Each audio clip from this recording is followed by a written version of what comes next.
Check the description for the following discount codes. Just going to be a quick one today really.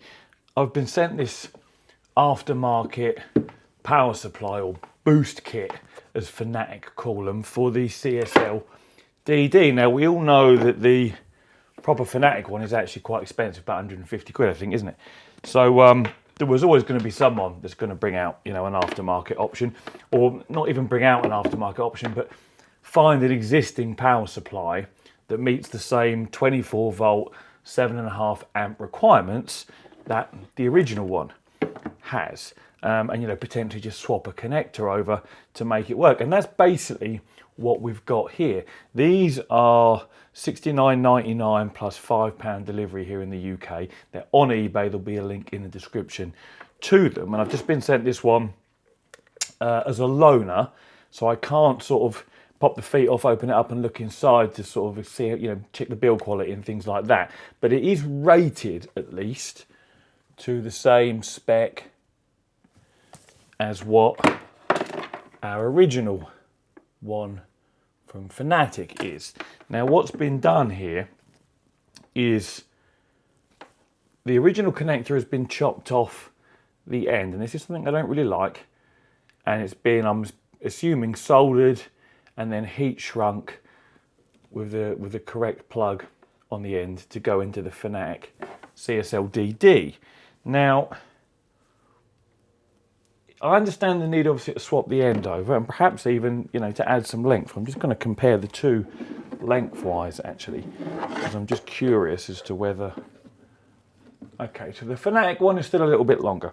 So I understand the need to swap the connection over. Obviously it's got to fit in the CSL DD, but I would rather have seen like a patch lead or an adapter cable, whereby the original plug that was on here is still there, and then we just have a little patch lead or adapter lead that has a female version of whatever that original plug was, that then goes to, you know, this plug here that goes into the Fanatec CSL DD.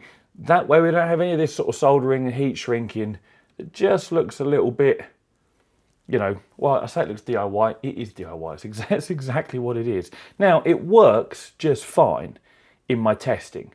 I ran it for a couple of hours, and there was no issues with the performance of the wheel. The unit itself didn't overheat or catch fire or anything, but what I will say is, this does look and feel noticeably lesser quality than what the original one does. Now, it's going to be hard to convey on camera, but even just the quality of the plastic itself feels, I don't know what, thin and cheap maybe compared to this original one here.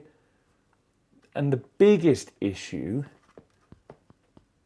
as far as quality goes is this aftermarket one is much lighter than what the original one is. I've got all my cables tangled up here now. Yeah, it's much lighter than what the original one is. Now there's a few possibilities why this is. Size-wise, they're actually not too different if we compare the length and the fatness. There's not too much in it, but this is much lighter. I weighed them both. I think this one's nigh on 800 grams and this one's about 500 grams. Now, usually when it comes to things like power supplies, weight is indicative of performance, reliability and quality.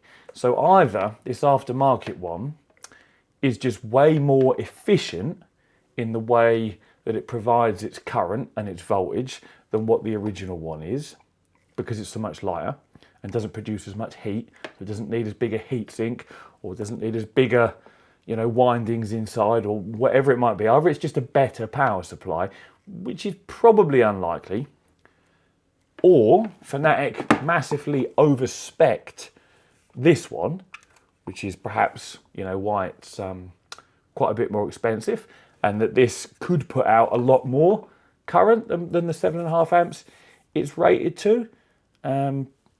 I don't know. Or, you know, thirdly, our aftermarket option here is a cheap power supply, which is kind of how it feels, and it may not last as long as what the original one does. Only time will tell with this. You know, there's not much I can do or say about it really. Right now, in my couple of hours of use, it does work perfectly.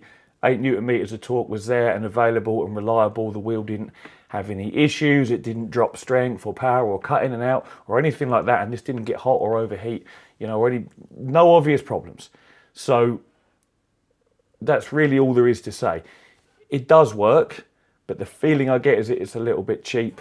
And I would like to have seen a patch lead that's just plug and play to sort of convert from the original to what we need now. So, you know, really it's going to be down to you guys whether you want to take the gamble and save a fair whack of money.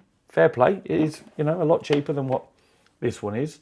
And give it a go and just see how long it lasts. It may last forever. There may be no issue at all. You know, for all we know, this one is well over spec'd, and that's why it feels so much heavier and so much more robust, and that this one will literally last as long as you need it to. But I just thought I'd let you know my thoughts on it. It's been sent over for review on loan, so like I say, I can't strip it apart and have a look inside.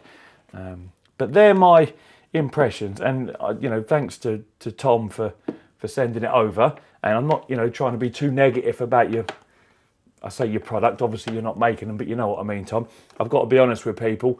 It is a lot lighter. It does feel a lot cheaper, you know, and that's what people need to know before they buy it. But like I say, it does work in my couple of hours of testing just fine. So that's really all there is to say about it. It's available. It's on eBay. There is a link in the description. But just be aware, it does feel noticeably cheaper and lighter than the original, and you will be getting, you know, a DIY sort of adaptation on the end of the original cable there to have the appropriate connector on. But yeah, that's my 2 pence worth on the matter. As always, thank you very much for watching, and take it easy.